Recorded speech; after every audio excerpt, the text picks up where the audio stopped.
ఈరోజు ప్రశ్న, west facing ఇంటికి నార్త్ గోడ పక్కన సాయిబాబా గుడి ఉంది.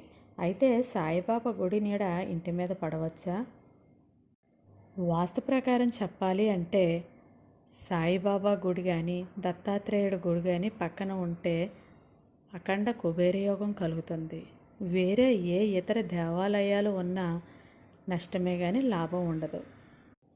మీరు అన్నది వెస్ట్ ఫేసింగ్ హౌస్ కాబట్టి మీకు వెనక వైపు ఈస్ట్ ఉంటుంది కదా. గుడి ఉన్నది మీ ఇంటికి నార్త్ వైపు గోడకు ఆనుకొని, కాబట్టి సూర్యుడు తిరిగే దారి. మనకు సూర్యుడు ఎప్పుడూ ఈస్ట్, సౌత్, వెస్ట్ వైపే తిరుగుతాడు. నార్త్ వైపు అస్సలు రాడు. ఇంకొక విషయం ఏమిటంటే సూర్యుడు ఈస్ట్లో ఉంటాడు కాబట్టి గుడి నీడ వెస్ట్ వైపు పడుతుంది. అంటే మీ ఇల్లు ఆపోజిట్ సైడ్ వస్తుంది. ఇక మధ్యాహ్నం టైంలో సూర్యుడు నడినెత్తిన సౌత్లో ఉంటాడు. గుడి నీడ నార్త్ వైపు పడుతుంది. అంటే గుడి వెనక ఉన్న ఇళ్ళ మీద పడుతుంది, మీ ఇంటి మీద కాదు. ఇక సాయంత్రం సూర్యుడు వెస్ట్లో ఉంటాడు. గుడి నీడ ఈస్ట్ వైపు పడుతుంది. అంటే మీ ఇంటి వెనక వైపు, కానీ మీ ఇంటికి పడే అవకాశమే లేదు.